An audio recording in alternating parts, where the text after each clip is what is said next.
Welcome to the story. Don't forget to like, subscribe, and support me. The elemental continent was in turmoil. Firestorms scorched the lands. Endless rain drowned cities. Tornadoes tore through once peaceful villages, and the ground itself trembled in rage. At the heart of this chaos stood a young scholar named Ethan in the quiet halls of Tirana's central library. Surrounded by books no one had read for centuries, Ethan discovered something that made his blood run cold, a prophecy etched into an ancient tablet. It spoke of the heart of elements, a force that could restore balance to the world, but only if found before the four primal elements, the essence of fire, water, wind, and earth, tore the continent apart. The scholars dismissed his findings as mere myths to them. Ethan was just a boy lost in dusty books, his mind clouded by dreams of adventure. But Ethan knew better. He had seen the signs, the growing imbalance, the strange behavior of the elements, the increasing frequency of disaster. He couldn't shake the feeling that the world was teetering on the edge of collapse. Determined to act before it was too late, he left the safety of Tirana behind and set out to find those who could help him, the elemental wielder. Ethan's first stop was the volcanic region of Pyra, a land dominated by towering mountains that spewed lava and ash into the sky. It was here that the fire elemental, Lena, made her home. A powerful wielder of flame, Lena was as fierce as the element she controlled. She ruled over Pyrasana people with a fiery hand, protecting them from the unpredictable eruptions that plagued the region. But even she couldn't ignore the changes that had taken place recently. The volcanoes were growing more volatile, the flames more unruly. Ethan arrived at her fortress, a castle built into the side of a mountain, its walls glowing faintly with the heat of the molten rock beneath it. He found Lena training with her warriors, her red hair whipping around her face as she commanded the flames to dance at her fingertip. The air around her shimmered with heat and her eyes burned with intensity. Ethan had heard stories of her power, but seeing it in person was something else entirely. Lena, Ethan called out as he approached, his heart pounding in his chest. "I need to speak with you. It's urgent." She turned, sizing him up with a single glance. "And who are you to make demands of me?" "Scholar." Her voice was sharp, like the crackling of a fire just beginning to roar. "I am Ethan from Tirana. I've discovered something that concerns the balance of the elements. The world is falling apart, and I believe I know why." Lena raised an eyebrow, intrigued but not convinced. "Go on." "There's a prophecy," Ethan explained. "It speaks of the heart of elements, a force that can restore balance to the element. But we need to find it before the elements destroy everything." For a moment, Lena said nothing. The air between them grew thick with heat, the tension almost palpable. Then she smirked, folding her arms across her chest. "You think you can find this heart of elements and save the world? That sounds a tall order for a scholar." "I can't do it alone," Ethan admitted. "I need your help. The fires are growing more dangerous, aren't they? You must have felt it." Lena's smirk faltered for just a moment, a flicker of uncertainty crossing her face. She had felt it. The flames were wilder, harder to control. Something was wrong, and she knew it. But joining a quest to save the world, that was a different matter entirely. "All right, scholar," she said at last, her tone softening slightly. "I will help you, but if this turns out to be a wild goose chase, I'm going to burn you alive." Ethan swallowed hard, but nodded. "Deal." With Lena by his side, the two set out to find the next elemental wielder, Cain, the water elemental.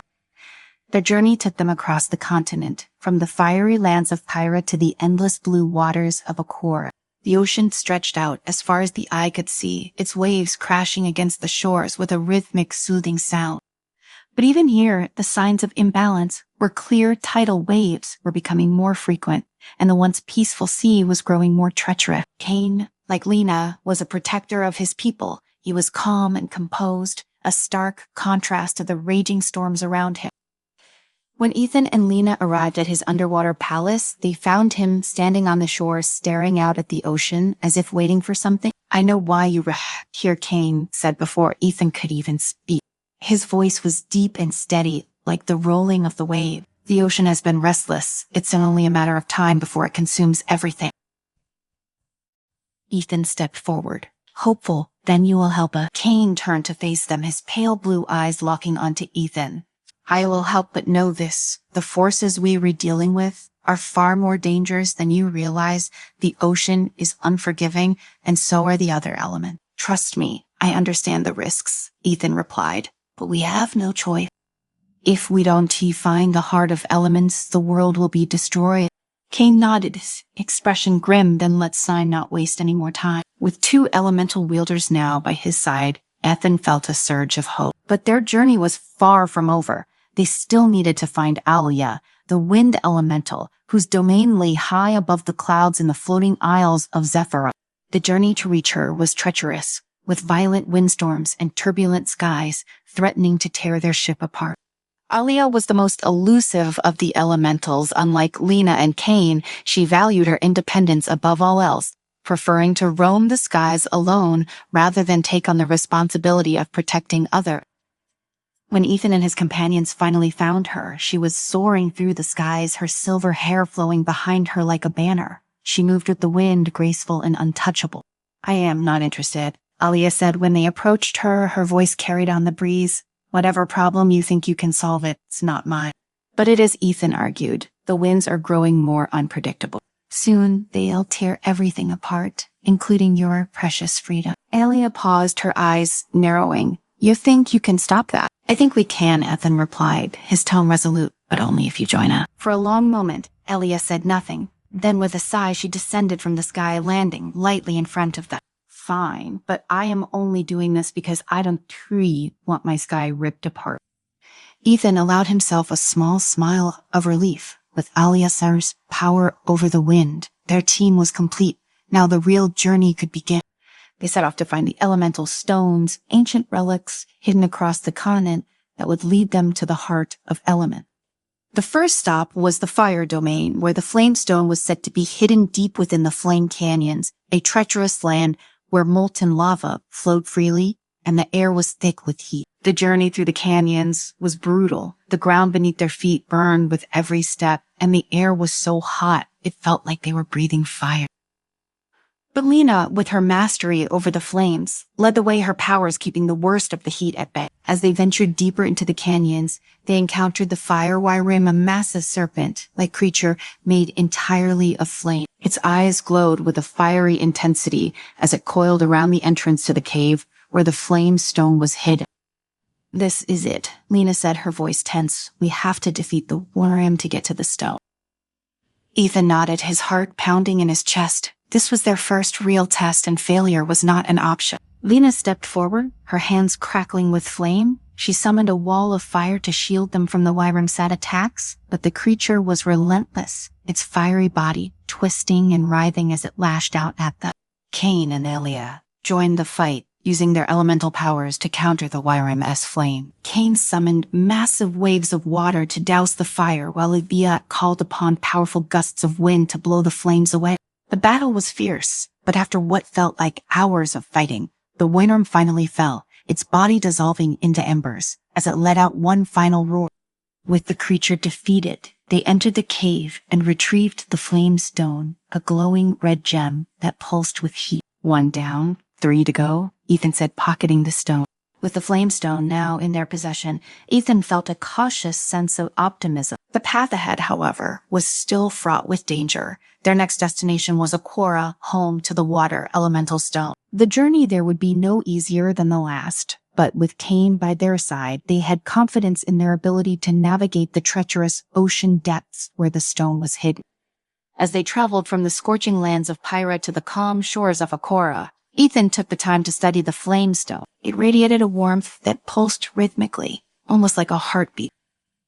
He wondered how these ancient relics could hold such immense power, capable of controlling the very elements themselves. Lena noticed his fascination. You think too much, scholar, she said with a smirk. The stone's scent of power isn't something you can explain with logic or reason. It's alive in a way. You'll understand that soon enough. Ethan nodded, though he wasn't sure he agreed. His mind was always searching for answers, always trying to piece together the mysteries of the world. But there was something about the elements that defied simple explanation, something primal and unfathomable. He tucked the stone safely into his satchel as they approached Aquara, its glittering shoreline. The ocean kingdom was breathtaking, with crystal clear waters that stretched out in every direction, reflecting the sky like a perfect mirror. Beneath the waves, Ethan could see the shimmering spires of Aquara silent underwater city built from coral and gemstone. But the beauty of the place belied the danger that lurked below. Kane led the group to the edge of a deep trench known as the Crystal Abyss. It was a dark, foreboding place where sunlight could barely penetrate the depth. Somewhere far below, hidden in the abyss, was the water stone. This wouldn't be easy, Kane warned as they prepared to descend. The abyss is home to the abyssal serpent, a creature that even I struggle to control. It guards the water stone, and it won to give it up without a fight. Lena smirked, her fiery nature showing even in the face of danger. I hope it puts up a good fight. I could use the excitement. Ethan, on the other hand, felt a knot tighten in his stomach. The fire wime had been difficult enough, and now they faced a creature of the deep, one that was as ancient and powerful as the elements themselves. But they had no choice. The prophecy spoke clearly: without all 4 elemental stones, the world would fall apart. Kane led the way, diving into the water with ease. Lena and Elia followed, their elemental powers allowing them to move gracefully through the water. Though it was clear that Lena, being a fire, was not entirely comfortable in this environment. Ethan struggled to keep up, his lungs burning as they dove deeper into the abyss. The light from above faded quickly, and soon they were surrounded by nothing but darkness. The pressure of the water pressed down on them, making every movement a challenge. Ethan could feel the cold seep into his bones, chilling him to the core. Just when he thought he couldn't take it anymore, Kane's soft voice rang out through the water. They're the entrance to the abyss. Ahead of them loomed a massive cave mouth, its jagged edges lined with glowing blue crystals that illuminated the way forward. It was beautiful in a haunting sort of way, but Ethan's heart raced with the knowledge of what awaited them inside. They swam cautiously into the cave, their eyes scanning the dark water for any sign of the abyssal serpent. The crystals lining the walls pulsed with a soft light, casting eerie shadows across the rocky interior. Suddenly, there was a disturbance in the water, a flicker of movement just out of sight. "It's here," Kane whispered, his full. Before Ethan could react, the abyssal serpent surged from the darkness. Its body was massive, easily the length of 100 men, and its scales shimmered like the surface of the ocean under the moonlight. Its eyes glowing like twin orbs of blue fire locked onto them, and with a roar that shook the very walls of the cave, it attacked. Kane immediately took charge, summoning powerful waves to push the serpent back. The water responded to his commands, swirling around him in a protective barrier. But the serpent was relentless, its massive jaws snapping at them as it thrashed through the water. Lena, despite the water dulling her powers, fought back with everything she had. She summoned searing jets of steam, heating the water around them to dangerous levels, but the serpent seemed unfazed by the heat. "We need to drive it back," Kane shouted, struggling to maintain control of the water as the serpent pressed its attack. "Ethan, there saw a weak point near its head. If we can strike there, we might be able to force it to retreat." Asen's heart pounded as he swam closer, his eyes fixed on the creature's massive head. He could see the faint glimmer of light just behind its eyes, the weak spot Kane had mentioned. But getting close enough to strike would be nearly impossible with the serpent thrashing around them. Elia, who had been waiting for the right moment, suddenly darted forward. Using her wind powers to propel herself through the water, she moved with blinding speed, creating powerful currents that disoriented the serpent. The creature snarled in frustration, snapping at her as she weaved in and out of its reach. "Now, Ethan," Elia called out, her voice carried through the water by the wind. Ethan didn't hesitate. He swam toward the serpent's head, his hand outstretched toward the glowing weak spot. Time seemed to slow as he reached out, his fingers brushing against the creature's scales. With a surge of energy, he struck. The effect was immediate. The serpent let out a deafening roar, its massive body convulsing as it recoiled from the blow. Kane seized the opportunity, summoning a massive wave that pushed the serpent deeper into the abyss, away from the water stone. Panting from the exertion, Ethan watched as the creature disappeared into the darkness. The danger had passed, but the sense of relief was short-lived. They still had to retrieve the water stone, and time was running out. The stone itself lay at the heart of the cave, nestled among the glowing crystal. It was a deep blue gem, pulsating with the rhythm of the ocean. As Ethan approached, he felt the power of the water thrumming through the stone, much like the flame stone had pulsed with heat. Cain stepped forward and carefully lifted the water stone from its resting place. The moment he touched it, the water on them seemed to calm, as if the very ocean recognized its master. "Two down," Cain said, with a tired smile, handing the stone to Ethan, "but we still have 2 more to go." With the water stone in hand, the group made their way back to the surface. The journey was long, and the toll of the battle weighed heavily on all of them, but they pressed on. As they emerged from the water, the sun was beginning to set, casting a golden glow over the ocean. There was little time to rest, though. The next part of their journey would take them to Zephyra, floating isles where the windstone awaited. The skies had grown more unstable in recent weeks, with violent storms and unpredictable winds tearing through the floating island. Aelia, ever the free spirit, led the way. Zephyra was her home, and the skies were her domain. But even she couldn't deny the growing danger in the air. The winds were wild, chaotic, and full of fury. As they ascended to the floating isles, they could feel the turbulence increasing. The islands themselves floated high above the ground, connected by thin bridges made of wind and cloud.